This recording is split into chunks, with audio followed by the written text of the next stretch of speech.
In the quiet town of Millbrook, nestled between rolling hills and forgotten dreams, stands a mansion that has witnessed a century of identical tragedies.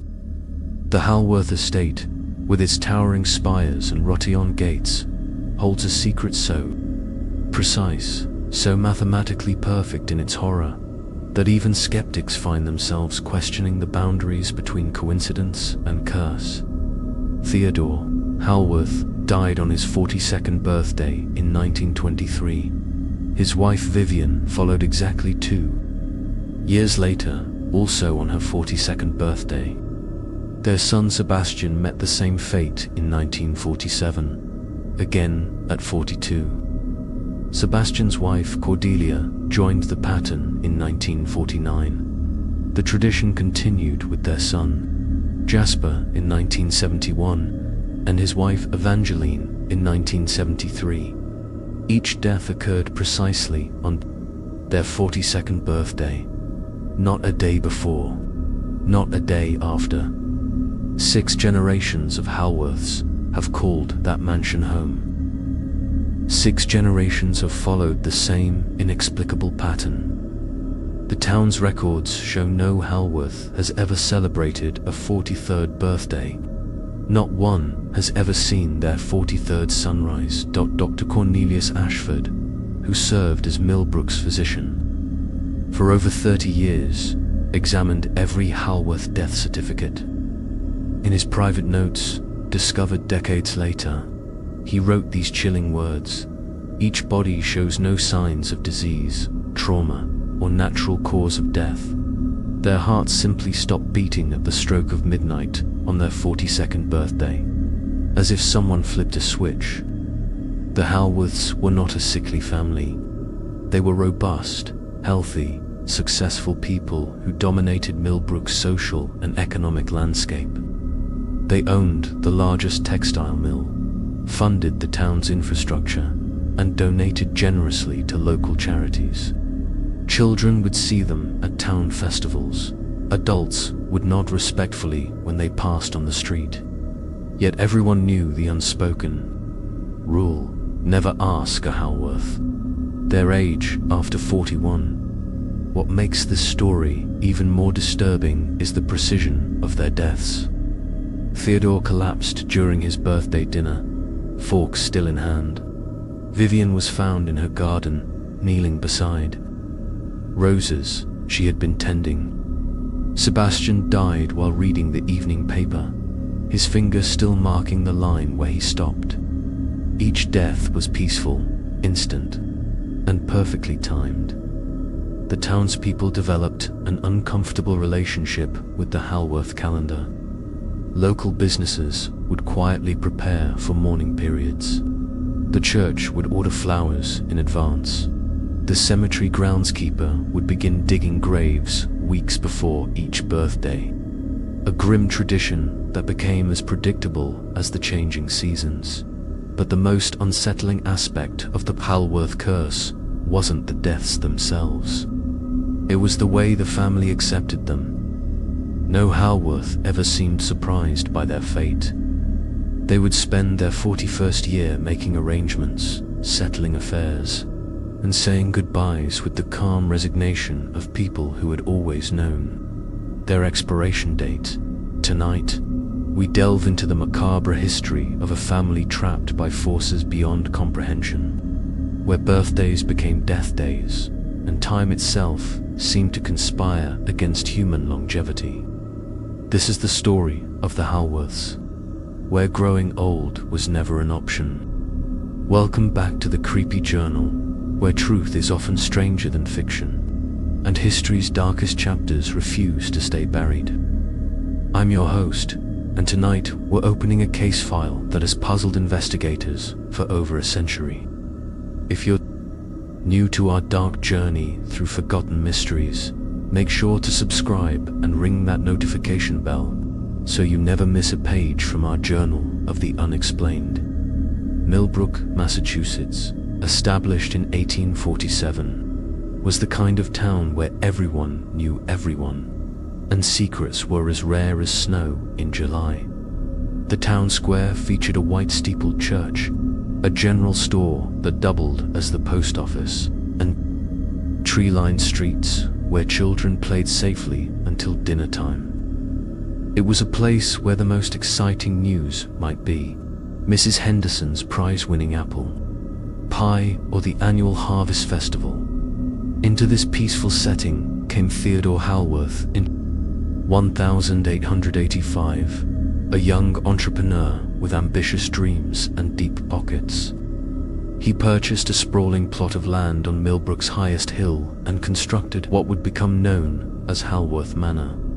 The mansion was a Victorian masterpiece, complete with a tower that offered panoramic views of the entire valley, porches adorned with intricate gingerbread trim, and gardens that would make European aristocrats envious. Theodore quickly established himself as Millbrook's most influential citizen. He built the town's first textile mill, providing employment for nearly half the population. His mill produced some of the finest fabrics in New England, and his business acumen turned Millbrook from a sleepy farming community into a thriving industrial town.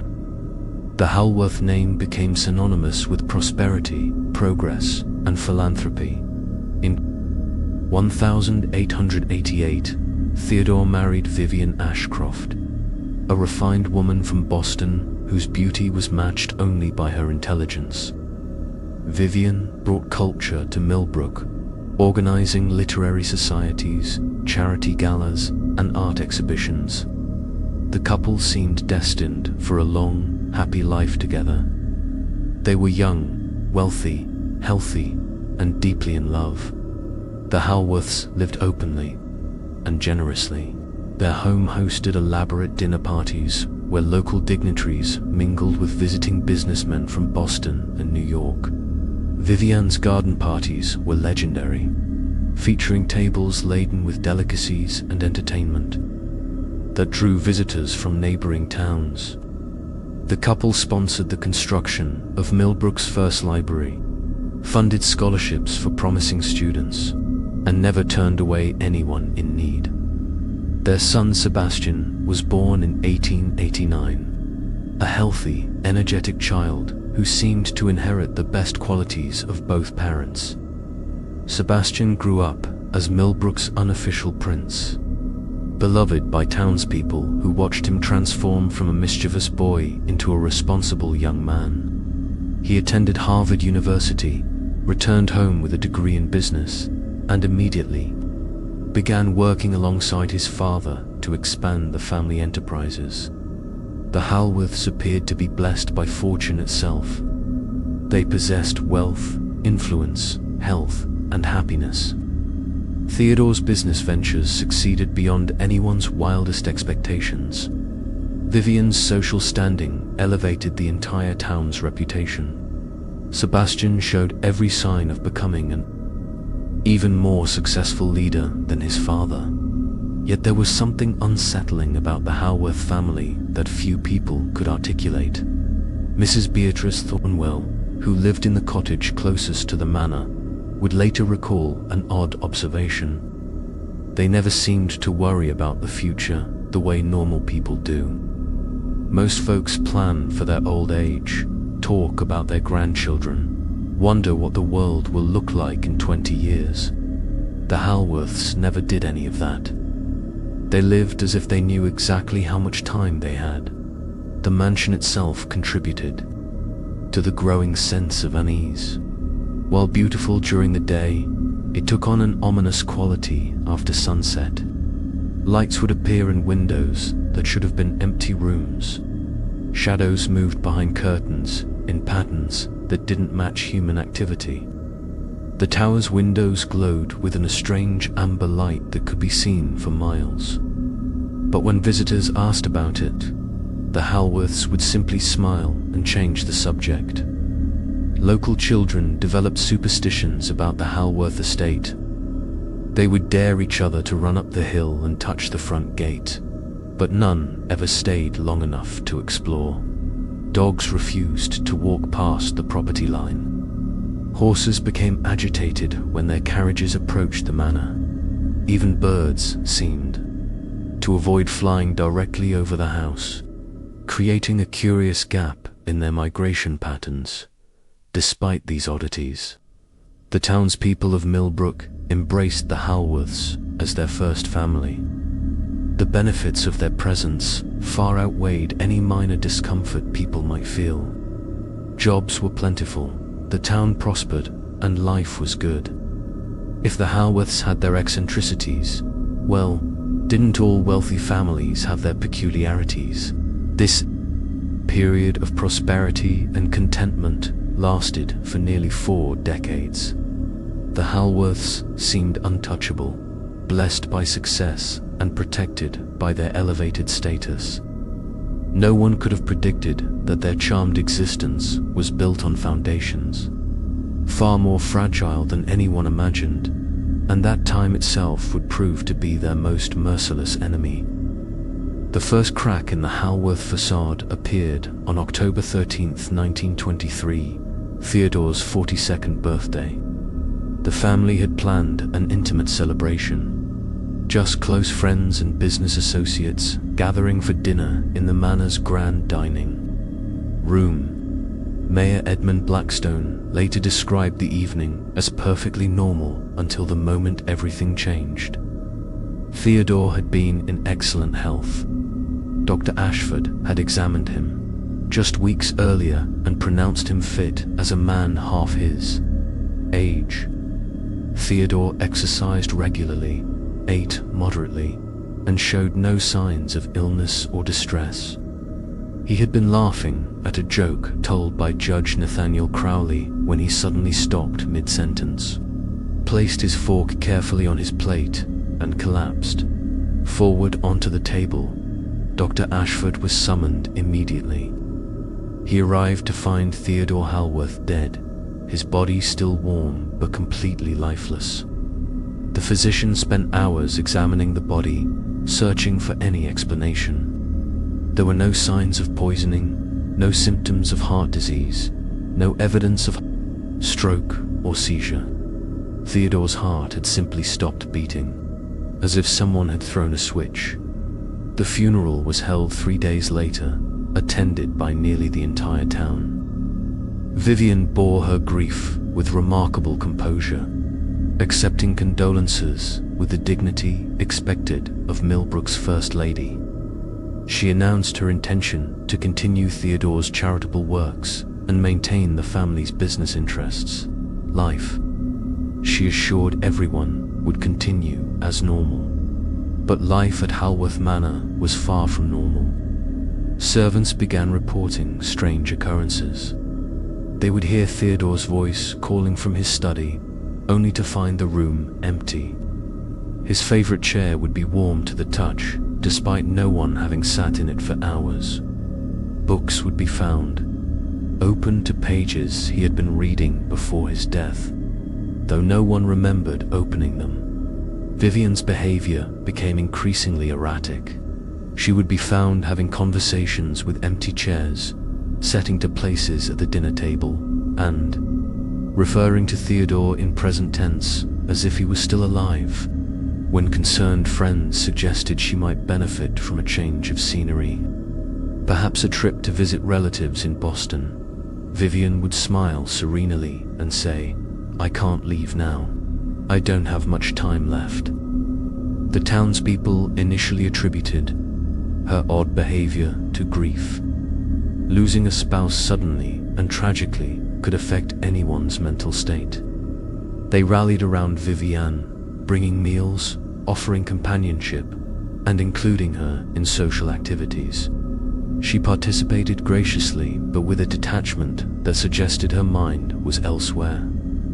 Dr. Ashford began visiting Vivienne regularly, ostensibly for social calls, but actually to monitor her health. He was concerned about her mental state and worried that grief might be affecting her physical well-being. During these visits, he noticed disturbing changes. Vivienne, who had always been meticulous about her appearance, began neglecting her grooming. She lost weight rapidly despite the abundance of food brought by well-meaning neighbors. More troubling, were the conversations Dr. Ashford overheard. Vivienne would speak to unseen presences, discussing plans and arrangements, as if coordinating with invisible companions. When questioned about these conversations, she would look confused and deny having spoken to anyone. The doctor began documenting these incidents, creating what would later become crucial evidence in understanding the Halworth mystery. Sebastian, now 24, and thrust into leadership of the family business, displayed remarkable maturity in handling his new responsibilities. He managed the textile mill with skill that impressed even seasoned businessmen, maintained his mother's charitable commitments, and represented the family at social functions with appropriate dignity. Yet those closest to him noticed troubling changes in his demeanor. Sebastian began asking unusual questions about family history, spending hours in the manor's library researching genealogy and poring over documents that had previously held no interest for him. He would quiz his mother about relatives he had never met, about family traditions she had never mentioned, about the history of the house itself. When Vivienne proved unable or unwilling to provide answers, Sebastian's frustration became evident. The young man also developed an obsession with time. He installed clocks throughout the manor, including several in his father's former study. Servants reported hearing him counting down days, though they never understood what event he was anticipating. Sebastian would mark calendars with cryptic symbols and spend long nights writing in journals that he kept locked away from prying eyes. 2 years after Theodore's death, on October 13th, 1925, Vivienne Halworth died under circumstances identical to her husband's. She had been hosting a small tea party for the ladies of the church auxiliary when she excused herself to check on her rose garden. The ladies found her body an hour later, kneeling beside her prize roses as if she had simply decided to take a nap among the flowers. Dr. Ashford's examination revealed the same. Inexplicable cause of death, complete cardiac arrest with no underlying medical reason. Vivienne's heart had stopped beating precisely at midnight on her 42nd birthday, exactly 2 years after her husband's death. The coincidence was so extraordinary that it defied rational explanation. The double tragedy devastated Millbrook's social structure. The Halworths had been the town's anchor, their stability and prosperity providing security for everyone. Now Sebastian, barely 26 years old, found himself alone in the massive mansion, responsible for businesses worth thousands of dollars and charitable commitments that affected hundreds of families. Father Gabriel Westmont, who had officiated at both funerals, confided to Dr. Ashford his growing unease about the Halworths' deaths. "I've been a priest for 30 years, he said. "I've seen death in every form imaginable. But these deaths, they feel different, unnatural, as if something is calling these people home before their time." The pattern had begun, though no one yet recognized it as such. 2 deaths, 2 42nd birthdays, 2 inexplicable cardiac arrests. The foundations of what would become Millbrook's most enduring mystery were now in place, and the Halworth curse had claimed its first victims. Following Vivienne's death, Sebastian Halworth's behavior became increasingly secretive and disturbing. The young man, who had previously been open and social, began hosting peculiar gatherings at the manor that mystified the townspeople.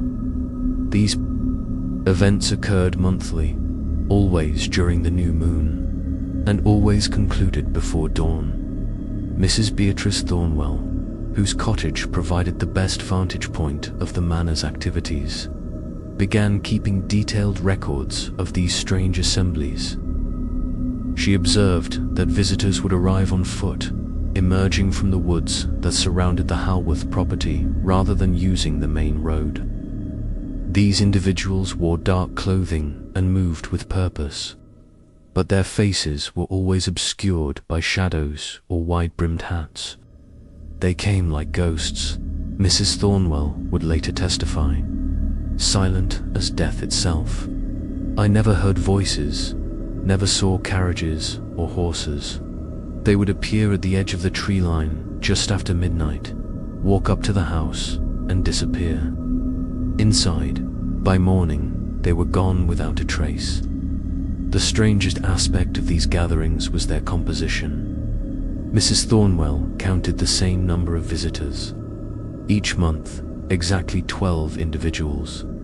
They would arrive separately, spaced, minutes apart, but would depart simultaneously just before sunrise. No one in Millbrook recognized any of these mysterious guests. Despite the town's small size, where strangers were immediately noticed and discussed. Postmaster Riley Dunsworth reported an increase in mail addressed to the Halworth Manor, but the letters bore no return addresses and were written in scripts he had never seen before. Some appeared to be in foreign languages, others used symbols that resembled no alphabet he could identify. Sebastian would collect these letters personally, a departure from the family's previous practice of having servants handle correspondence. Dr. Ashford, concerned about Sebastian's mental health following his parents' tragic deaths, attempted several social visits to the manor. Each time, he was politely but firmly turned away by servants who claimed Sebastian was indisposed. When the doctor persisted, explaining his medical concerns, he was told that Sebastian had retained private physicians from Boston who were monitoring his health. This claim puzzled Dr. Ashford, as he had treated the Halworth family for over a decade and had never been dismissed from their care. He made discreet inquiries among his colleagues in Boston, but found no record of any physician traveling to Millbrook to treat Sebastian Halworth. The young man appeared to be lying about his medical care, but for what purpose? Father West also found himself excluded from Sebastian's life. The priest, who had baptized Sebastian and maintained a close relationship with the family, was no longer welcomed at the manor when he attempted to offer spiritual comfort following the tragic loss of both parents.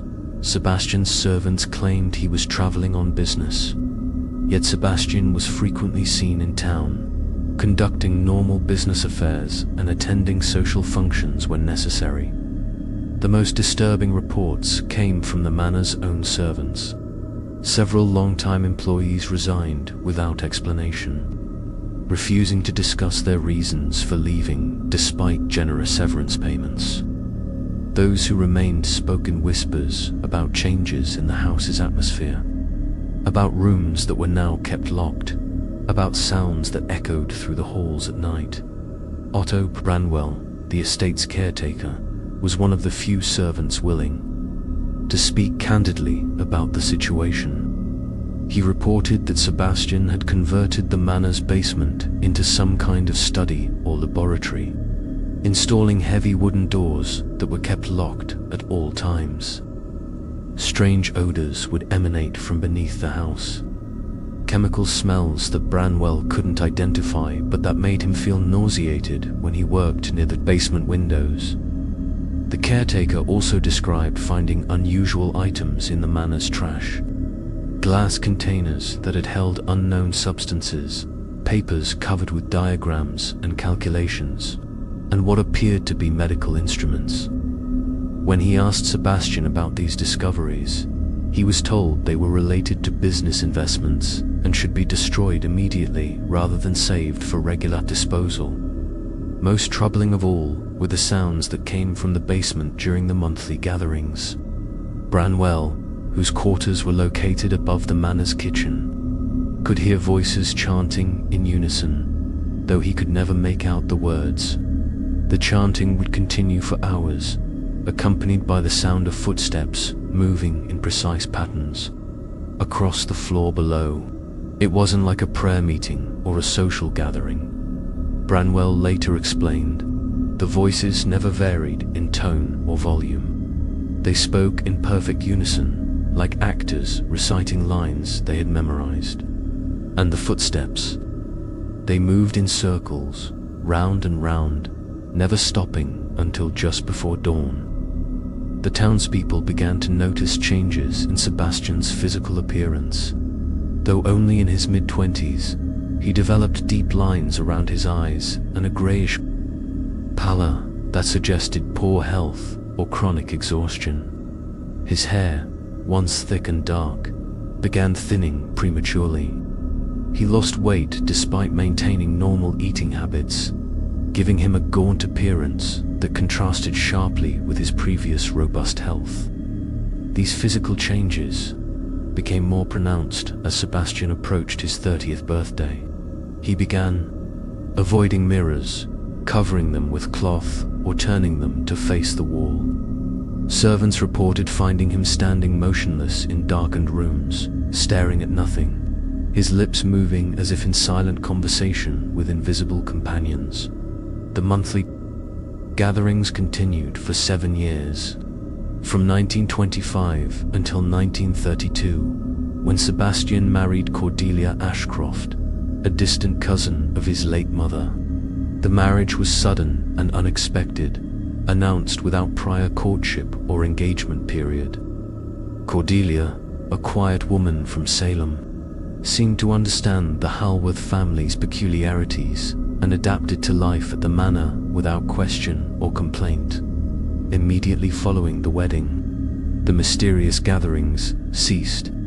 The dark-clad visitors no longer emerged from the woods.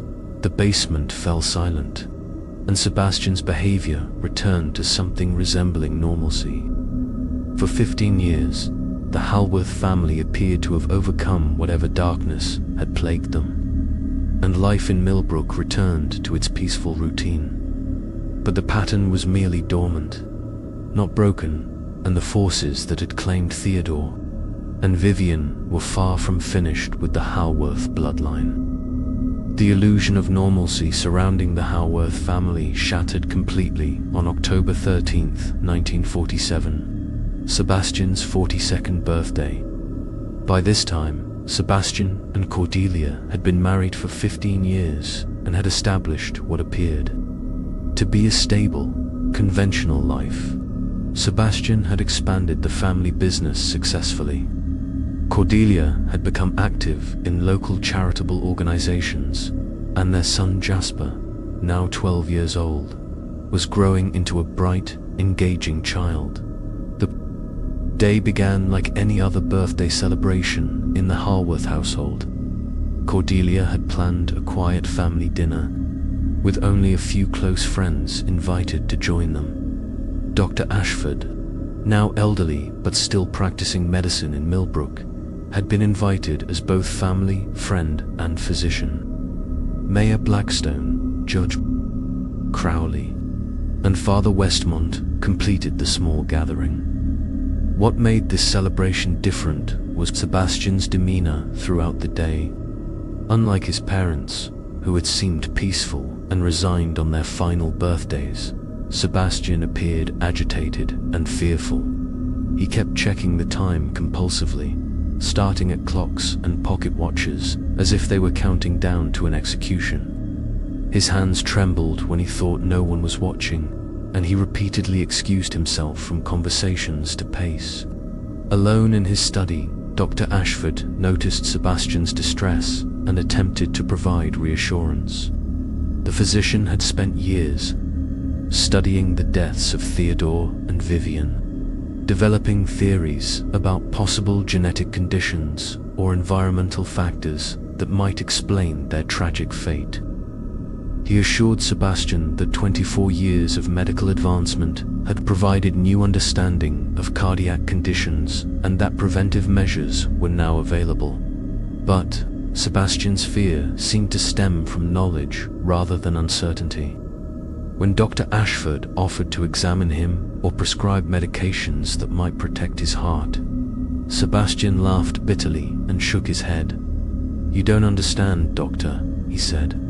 "This isn't something medicine can cure. This is something much older and much more powerful than anything in your medical books." As evening approached, Sebastian's anxiety intensified. He dismissed the servants early, sent his son to bed, and asked Cordelia to retire to her room. The dinner guests found themselves in the uncomfortable position of celebrating with a man who clearly believed he was attending his own wake. Conversation was stilted and awkward, with everyone pretending not to notice Sebastian's obvious distress. At precisely 11 o'clock, Sebastian stood abruptly and announced that the evening was concluded. He thanked his guests for attending, shook hands with each man, and kissed Cordelia's forehead with the solemnity of a final farewell. Dr. Ashford protested, offering to remain through the night as a precaution, but Sebastian insisted that everyone leave immediately. "What happens next must happen alone," Sebastian said. "It's always been that way in our family. We face our final hour without witnesses, without help, without hope of intervention." The guests reluctantly departed, but Dr. Ashford positioned himself in his carriage just outside the manor gates, determined to provide assistance if needed. From this vantage point, he could see lights moving through the house's windows as Sebastian made his final preparations. At 11:30, all the lights in the manor went out, except for a single lamp in Sebastian's study. What Dr. Ashford witnessed next defied rational explanation. At exactly 11:45, figures began emerging from the woods surrounding the manor. Not the mysterious visitors who had attended Sebastian's monthly gatherings years earlier, but something far more disturbing. These shapes moved with unnatural fluidity, seeming to glide rather than walk across the grounds.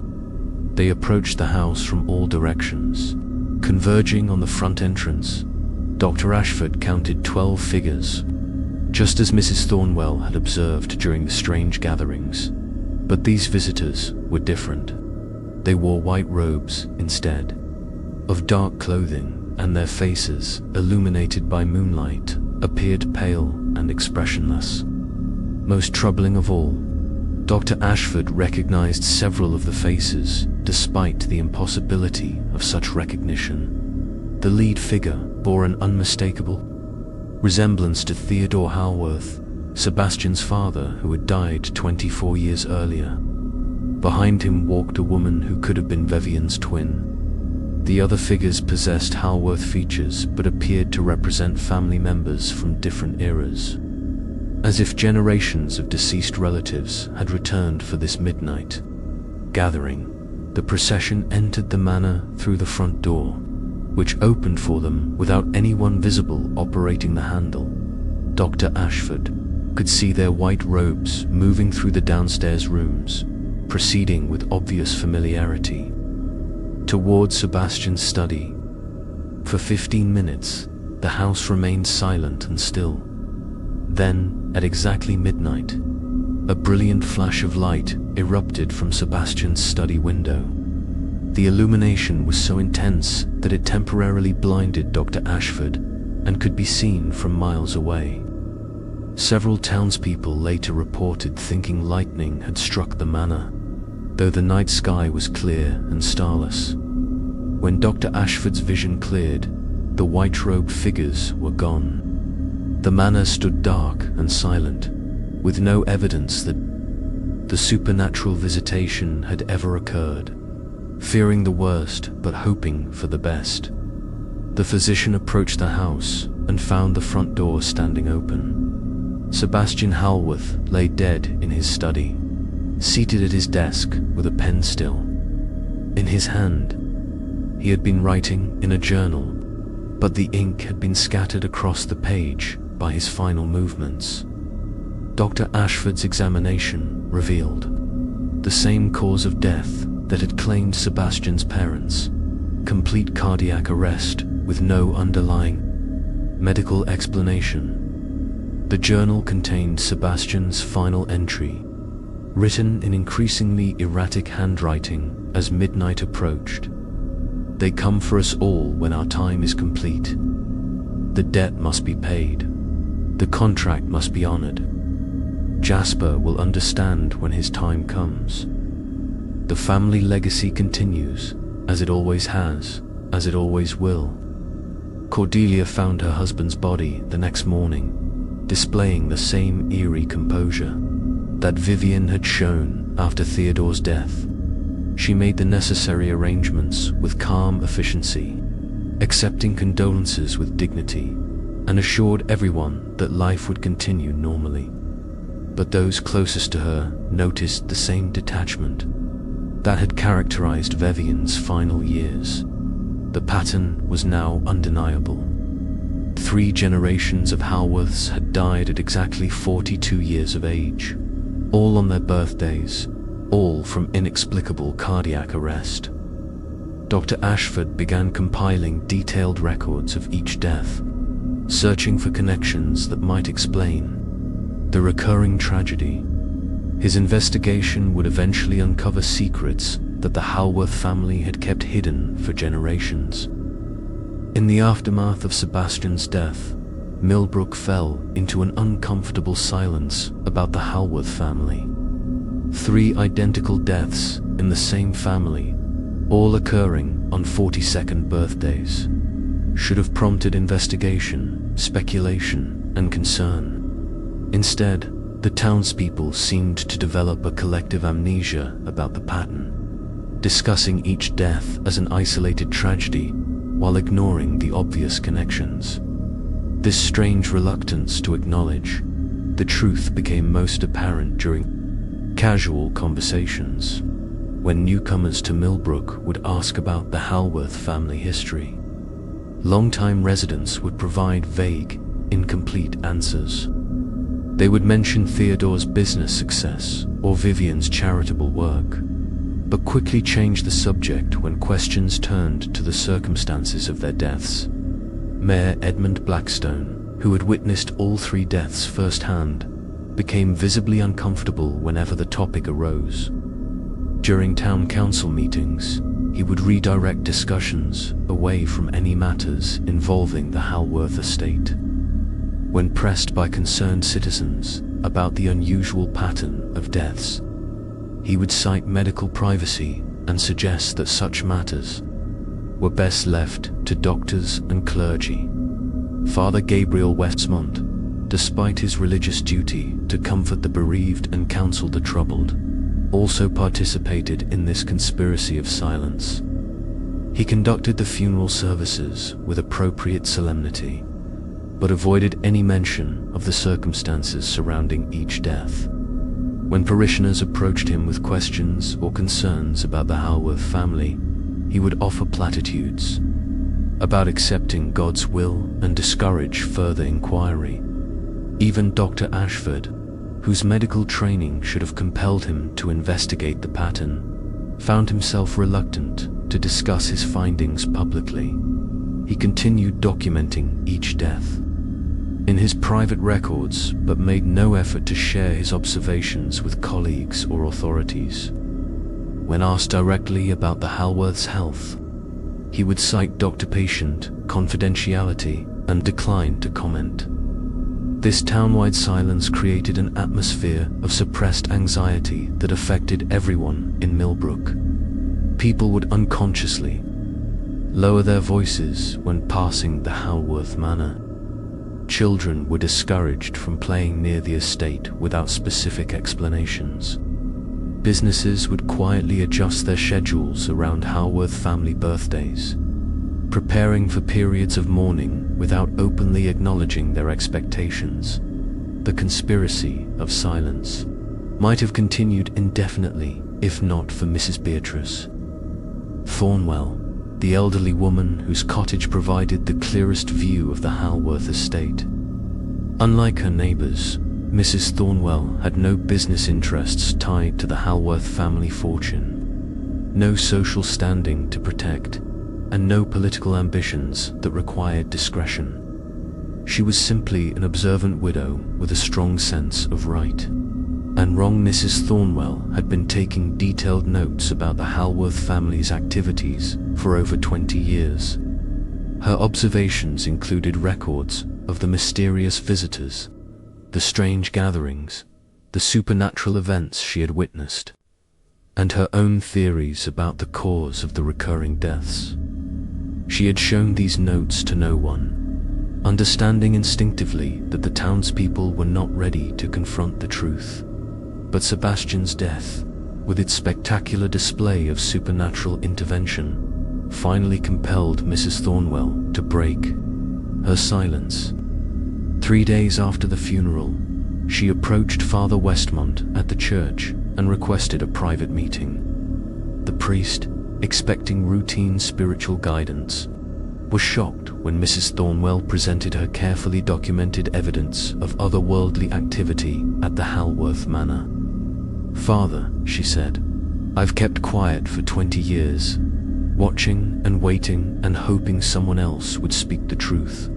But I can't remain silent while that poor boy Jasper grows up under the same curse that killed his parents and grandparents. Someone needs to acknowledge what's happening before it's too late."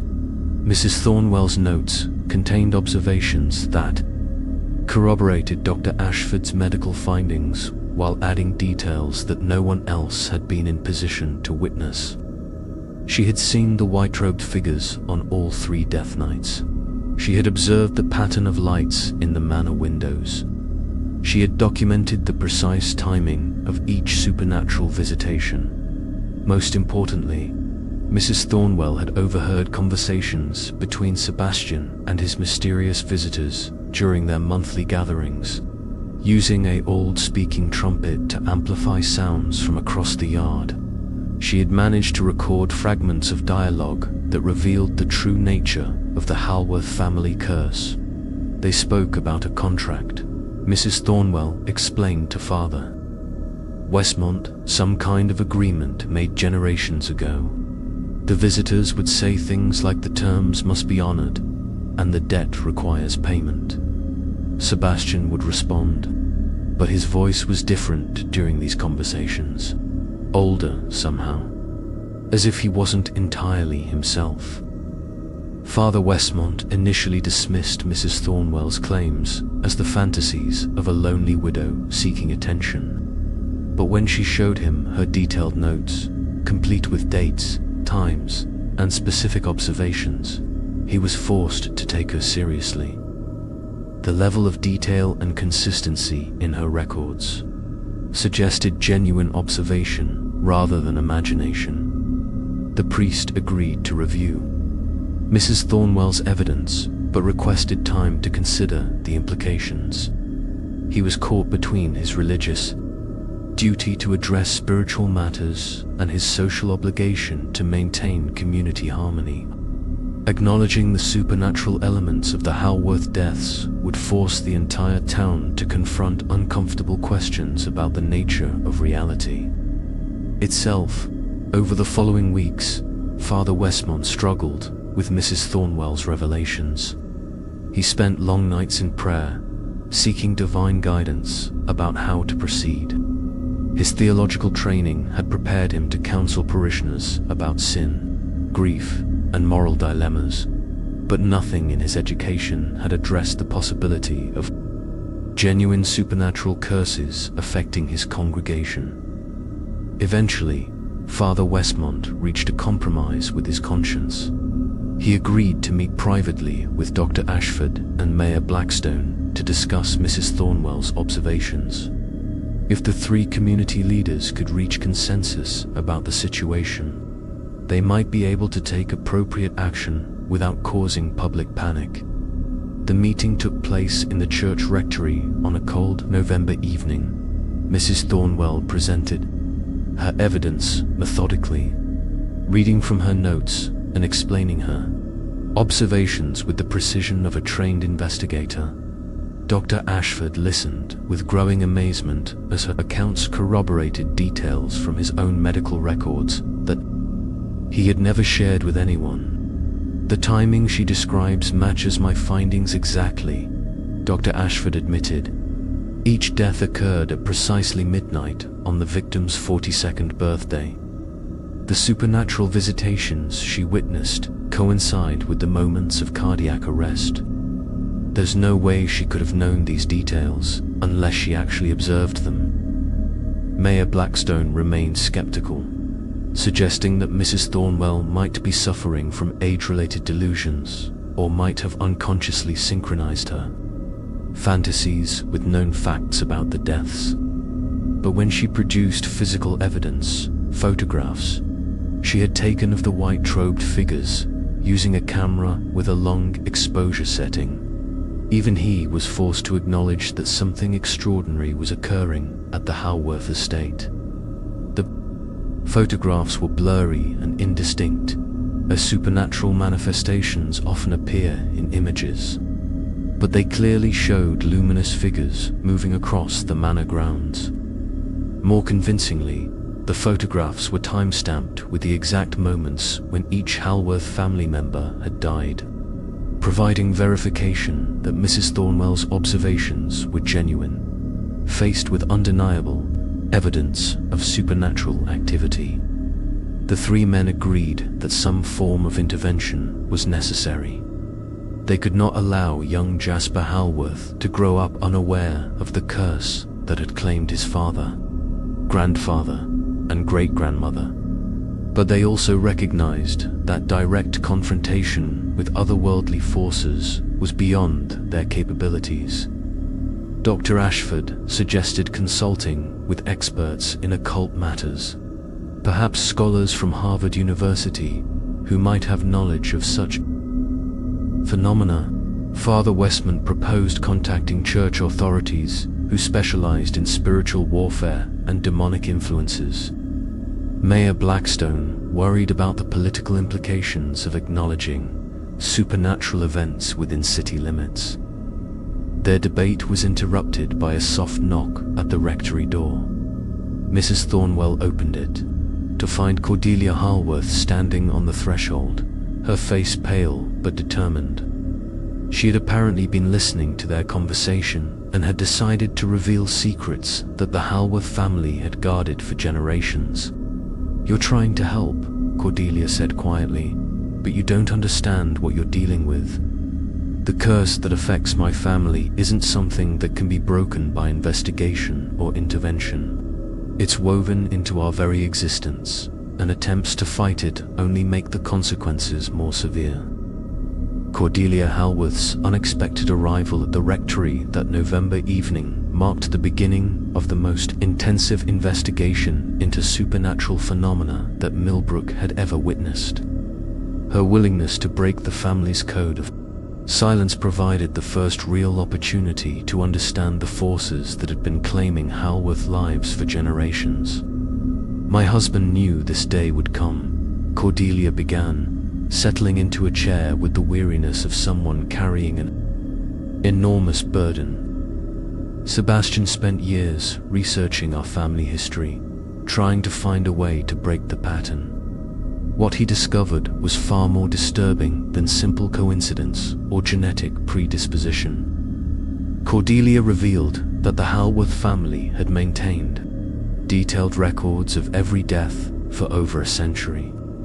These documents, hidden in a secret room within the manor, contained evidence of supernatural activity dating back to the family's arrival in Millbrook.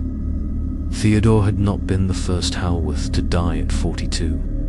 He had been continuing a tradition that stretched back through multiple generations. "The deaths didn't begin in America," Cordelia explained. "They followed our family from England, where the pattern had already claimed dozens of lives. Theodore came to Millbrook, hoping that distance would break the curse. But geography has no power over forces that transcend the physical world." Dr. Ashford listened with growing fascination, as Cordelia described medical records that paralleled his own findings.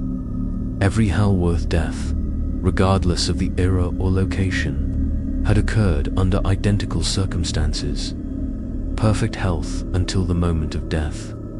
cardiac arrest at precisely midnight on the victim's 42nd birthday, and no natural explanation for the sudden termination of life. Vincent Holloway, an investigative journalist from Boston, arrived in Millbrook the following week. He had been researching unexplained death patterns throughout New England and had noticed the statistical impossibility of the Halworth family's mortality rate.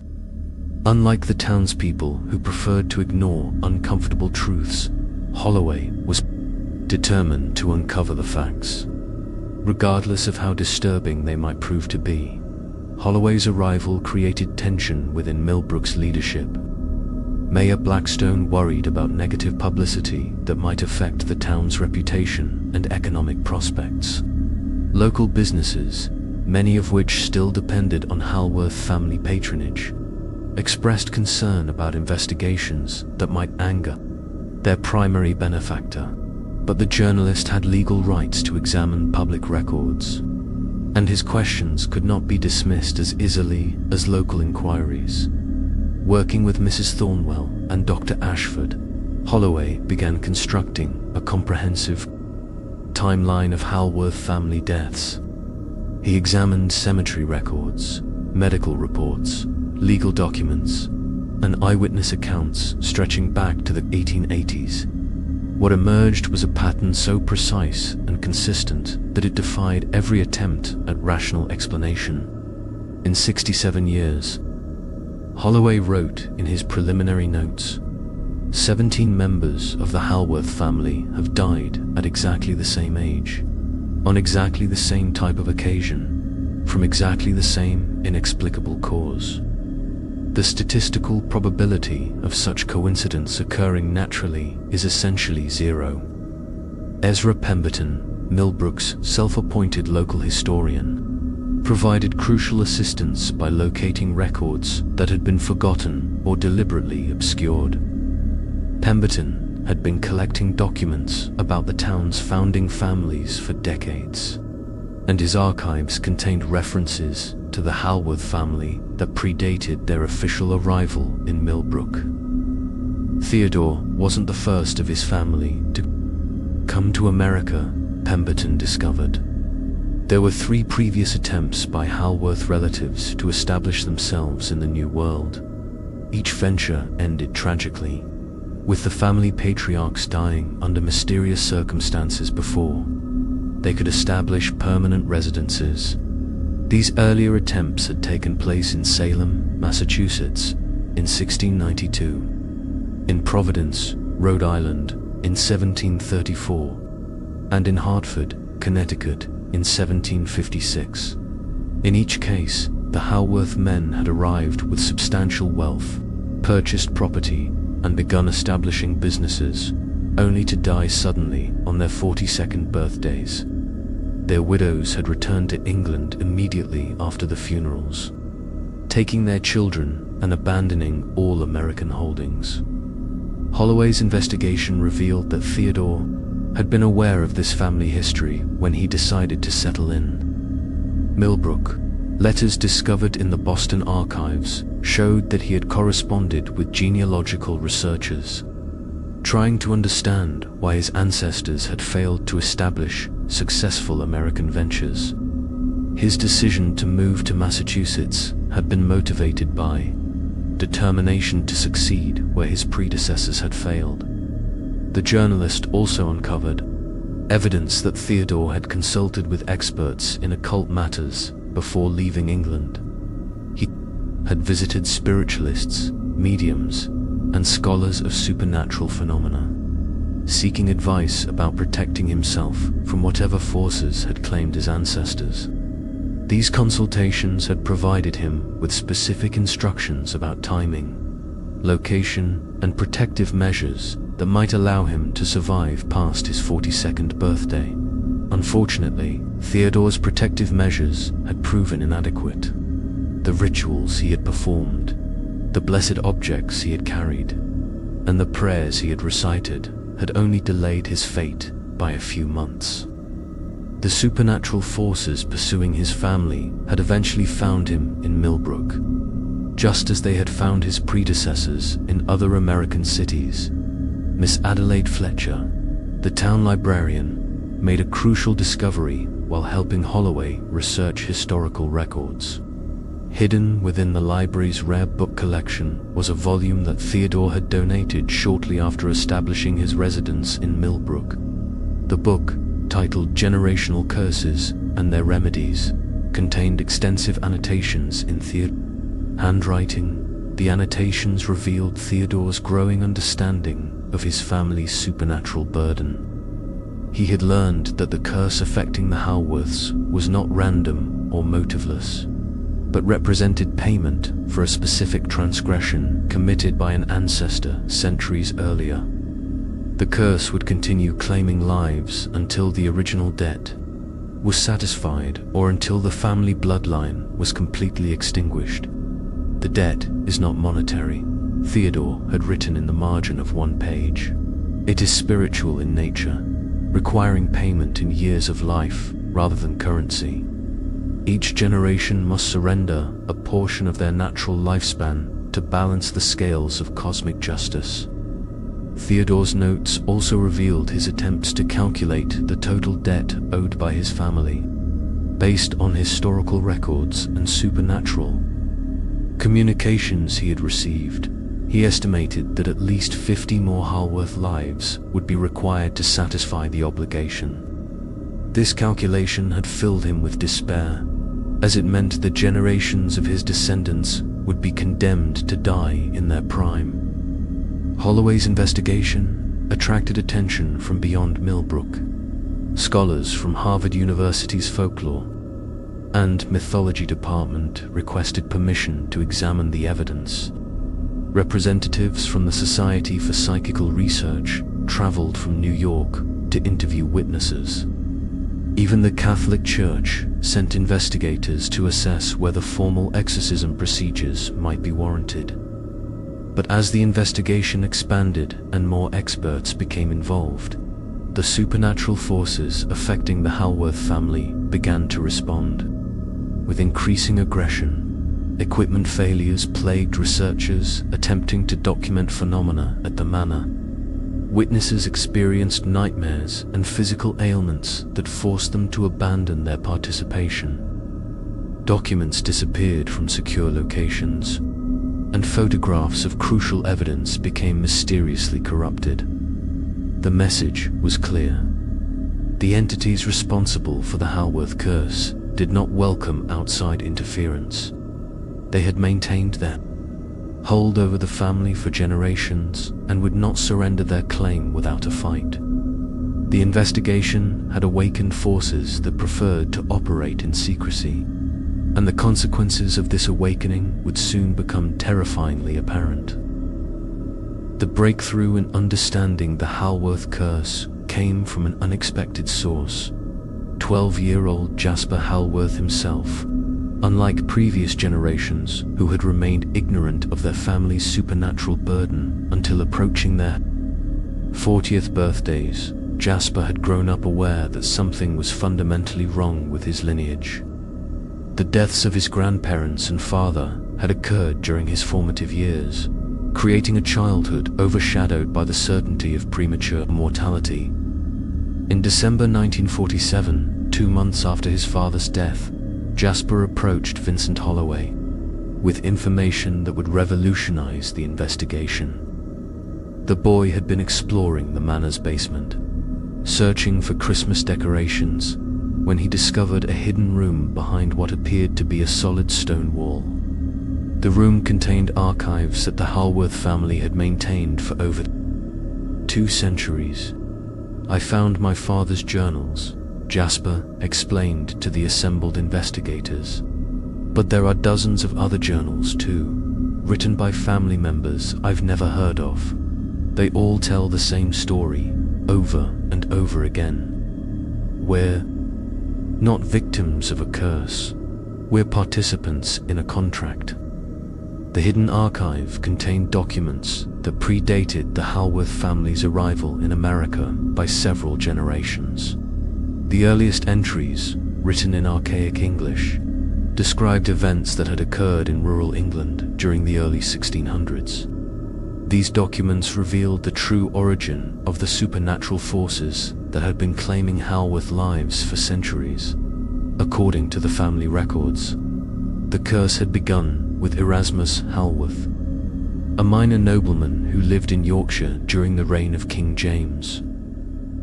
Erasmus had been facing financial ruin due to failed investments and mounting debts when he encountered a group of individuals who offered him a solution to his problems.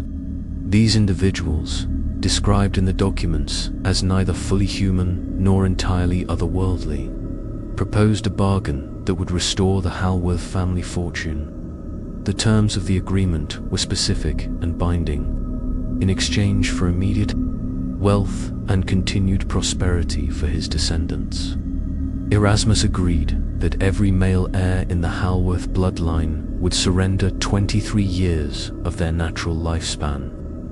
Instead of living to advanced age, as was common for wealthy families, Halworth men would die at exactly 42 years old, with their remaining years transferred to the supernatural entities who had provided the family's initial prosperity. It seemed like a reasonable trade, Erasmus had written in his journal. I was desperate, facing debtor's prison and the loss of everything my ancestors had built. 23 years seemed a small price to pay for ensuring my children and their children would never face such hardship. But Erasmus had not fully understood the implications of his agreement. The supernatural entities who had offered the bargain were not benevolent business partners but predatory beings who fed on human life force. They had presented the contract as a one-time arrangement affecting only direct male heirs, but the actual terms were far more extensive and permanent. The contract, written in symbols that required careful translation, specified that the agreement would continue indefinitely until the supernatural entities had collected sufficient life force to complete their own transformation from semi-physical beings into fully corporeal entities. This process required hundreds of years and thousands of human lifespans.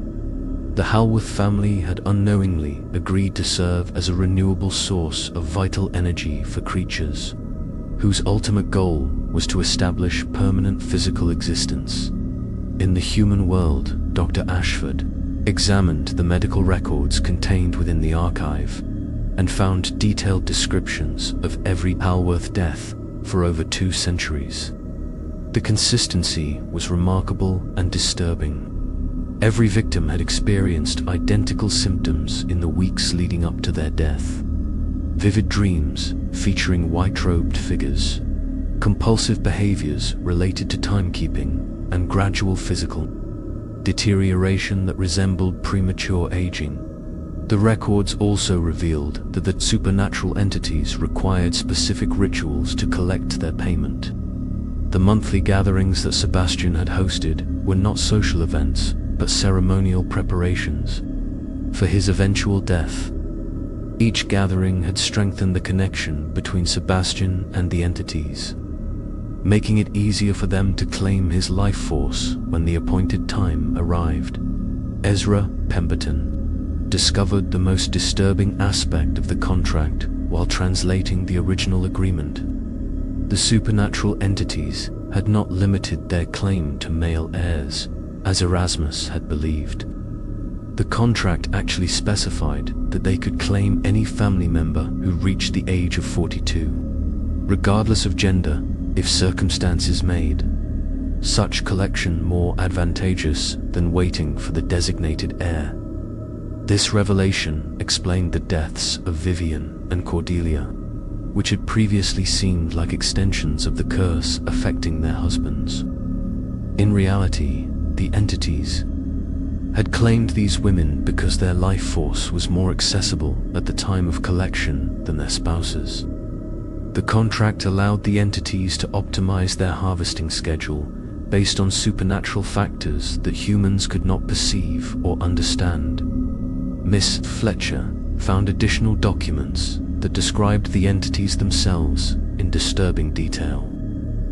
They were described as beings who had once possessed physical form but had voluntarily surrendered their bodies in pursuit of immortality. This transformation had left them in a liminal state between life and death, capable of influencing the physical world but unable to fully inhabit it. Their ultimate goal was to reverse this transformation by collecting enough human life force to reconstruct physical bodies that would be both immortal and invulnerable. The Halworth contract was one of many similar agreements they had made with desperate families throughout history.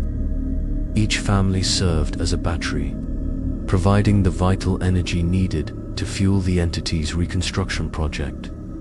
The archive contained correspondence between different cursed families, revealing a network of supernatural servitude that spanned continents and centuries.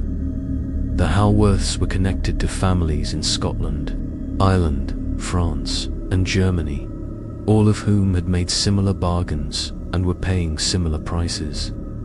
Some families had been serving the entities for over 500 years. Most chilling of all were the records describing successful completions of the reconstruction process.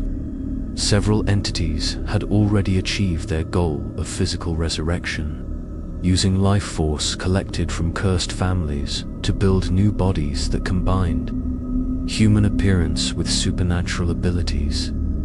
These resurrected beings had then established themselves as leaders in human society, using their otherworldly knowledge and power to accumulate influence and wealth. Holloway realized that the Halworth investigation had uncovered evidence of a supernatural conspiracy that threatened far more than one family in a small Massachusetts town. The entities were systematically harvesting human life force with the goal of infiltrating and eventually controlling human civilization. The Halworth curse was just one component of a much larger and more terrifying plan. As the investigators absorbed the implications of their discoveries, they began to understand why the townspeople of Millbrook had instinctively avoided investigating the Halworth deaths. On some unconscious level, everyone had sensed that this mystery was too dangerous to pursue, that some secrets were better left buried. But now that the truth had been revealed, there was no possibility of returning to ignorance. The entities had been content to operate in secrecy, claiming their victims quietly and avoiding attention. But the investigation had threatened their anonymity and jeopardized their long-term plans. The supernatural forces that had been patient for centuries were about to demonstrate that their patience had limits, and that those who interfered with their harvest would face consequences far worse than death. The revelation of the Halworth family's supernatural contract created immediate chaos within Millbrook's legal and social structures. Vincent Holloway's preliminary report, submitted to authorities in Boston, prompted an official investigation that brought state officials, federal agents, and ecclesiastical authorities to the small town. The quiet community found itself at the center of a controversy that challenged fundamental assumptions about reality, law, and human nature. Judge Nathaniel Crowley, who had overseen legal matters in Millbrook for over 30 years, faced the impossible task of addressing crimes that existed outside conventional legal frameworks. How could the court system prosecute supernatural entities that had no physical form and operated according to rules that predated human civilization? How could contracts signed centuries ago in foreign countries be evaluated under American law? The Massachusetts Attorney General's office initially treated the case as an elaborate fraud, assuming that the Halworth deaths were murders disguised as supernatural events. Teams of investigators descended on Millbrook, interviewing witnesses, examining evidence, and searching for hidden perpetrators who might have orchestrated the killings. But their investigation only confirmed the supernatural nature of the events. Forensic experts brought sophisticated equipment to analyze the phenomena at the Halworth Manor. Electromagnetic sensors detected energy patterns that defied explanation. Photographic equipment captured images of figures that appeared solid to the naked eye but registered as transparent in film. Audio recording devices picked up voices speaking in languages that linguists could not identify. The physical evidence was so compelling that even skeptical officials were forced to acknowledge that conventional crime-solving methods were inadequate. The deaths were genuine, the supernatural manifestations were real, and the family archives contained authentic historical documents. The Halworth case represented a category of criminal activity that existing laws had never contemplated. Federal agents attempted to confiscate the archived documents as evidence, but their efforts were thwarted by supernatural interference. Papers would disappear from secure evidence rooms, only to reappear in their original locations at the manor. Photographs of crucial documents became illegible overnight. Digital copies corrupted spontaneously, leaving investigators with no permanent record of their findings. The Catholic Church dispatched a team of exorcists led by Father Antonio Benedetti, a specialist in demonic infestations. Father Benedetti had decades of experience with supernatural phenomena, but even he was unprepared for the sophistication of the entities affecting the Halworth family. Traditional exorcism techniques proved completely ineffective against beings who had voluntarily surrendered their original spiritual nature. These are not demons in the conventional sense, Father Benedetti reported to his superiors. They are entities who have transcended normal spiritual categories through their own choices and actions. They exist in a state that our theology has not previously encountered, and our standard remedies have no power over them. Protestant clergy from various denominations also attempted to address the supernatural infestation, but their efforts were equally unsuccessful. Prayer circles, blessing ceremonies, and spiritual warfare techniques all failed to weaken the entity's hold over the Halworth family. The beings seemed to draw strength from religious attention, using the focused spiritual energy to enhance their own power. Constable Harold Grimsby, Millbrook's primary law enforcement officer, found himself completely overwhelmed by the situation. His training had prepared him to handle conventional crimes like theft, assault, and public disturbance, but nothing in his experience had equipped him to deal with supernatural predators who operated according to otherworldly rules. The townspeople of Millbrook reacted to the investigation with a mixture of fear, fascination, and resentment. Many residents blamed the outside investigators for disturbing forces that had previously operated quietly and predictably. The Halworth deaths had been tragic but contained. Now the entire town seemed threatened by supernatural activity that was becoming increasingly aggressive and unpredictable. Local businesses suffered as tourists and curiosity seekers flocked to Millbrook, hoping to witness supernatural phenomena for themselves. The town's peaceful character was destroyed by crowds of reporters, researchers, and thrill-seekers who treated the Halworth tragedy as entertainment. Property values declined as potential buyers avoided a community associated with supernatural dangers. Buyer Blackstone faced enormous pressure to end the investigation and restore normalcy to Millbrook. Town council meetings became heated debates between residents who wanted the truth revealed and those who preferred the comfortable ignorance they had maintained for decades.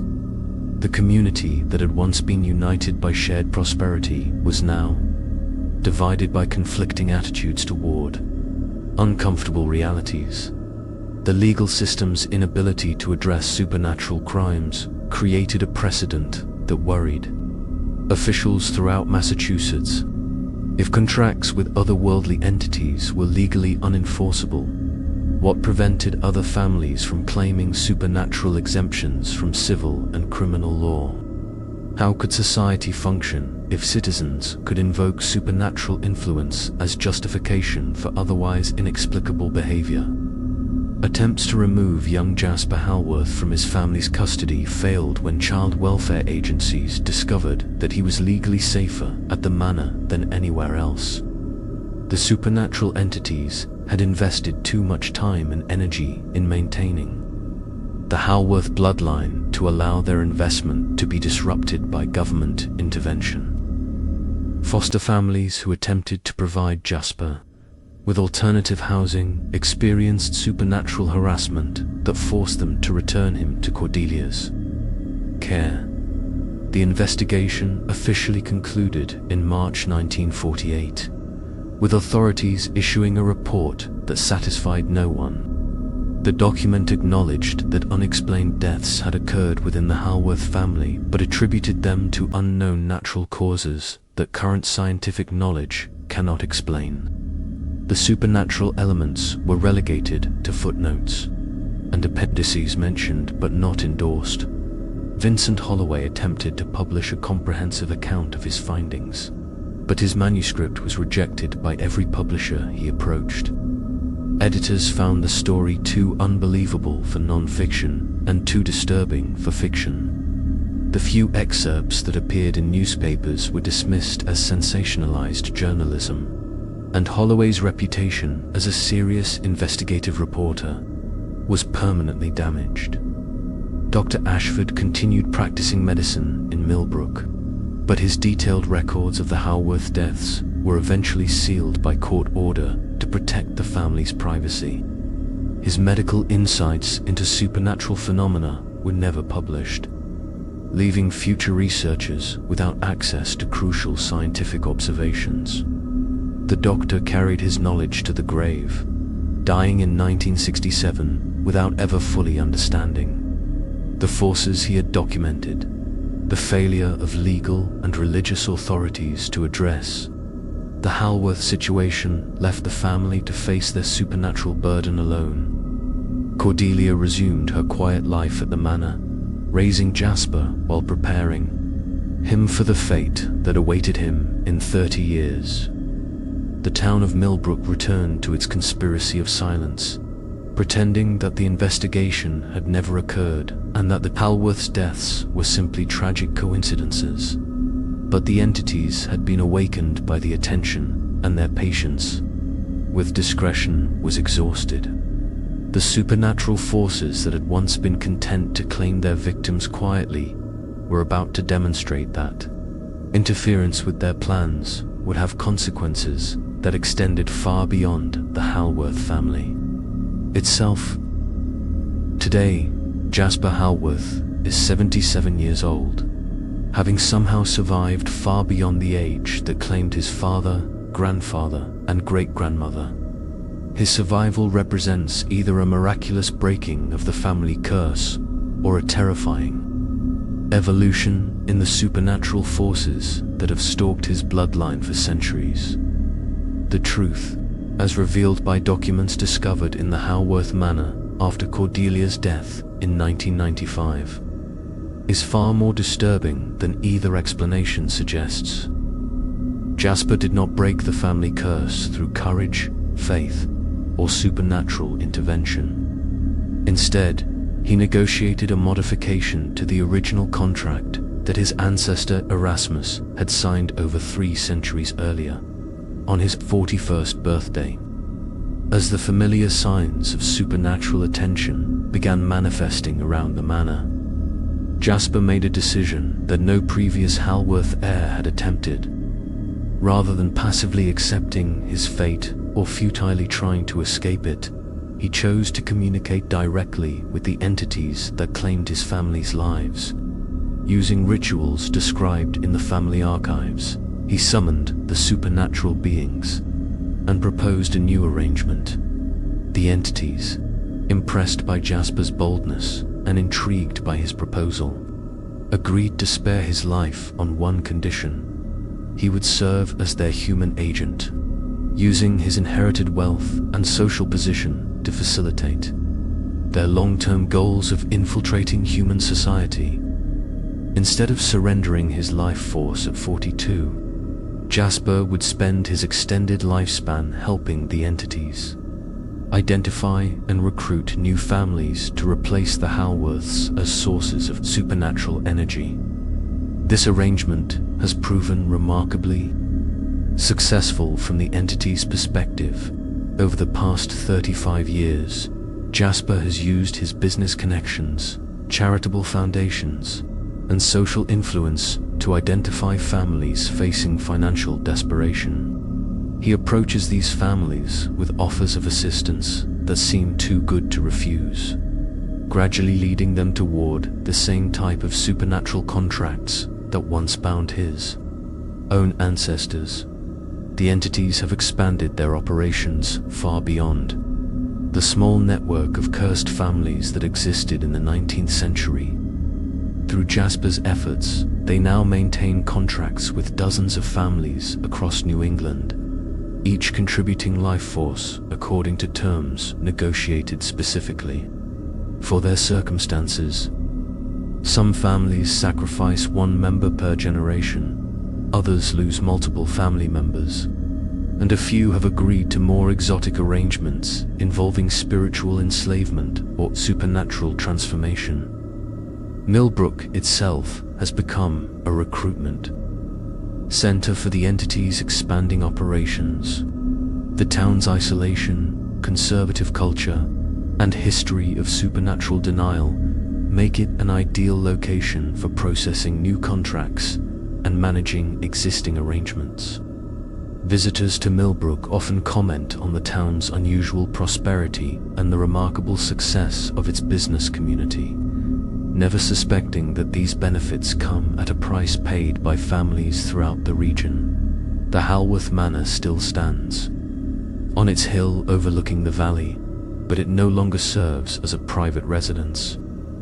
Jasper has converted the building into a private retreat center, where wealthy families can escape the pressures of modern life and contemplate important decisions about their futures. The basement laboratory, where Sebastian once hosted supernatural gatherings, has been expanded into a sophisticated facility where the entities can manifest more easily and communicate more clearly with potential clients. Mrs. Beatrice Thorne Cottage has been purchased by the Halworth Foundation and converted into a museum celebrating the town's history. Visitors can tour the building and learn about Millbrook's founding families, including sanitized versions of the Halworth family story that emphasize their business success and charitable contributions, while omitting any mention of supernatural influences. The cottage's strategic location still provides excellent views of the manor, but now the observers are employees whose job is to ensure that the entity's activities remain undetected. The investigators who once sought to expose the truth about the Halworth curse have either died of natural causes or been discredited through supernatural manipulation. Vincent Holloway's later career was destroyed by a series of fraudulent stories that mysteriously appeared under his byline, ruining his reputation and making his earlier accurate reporting seem equally suspect.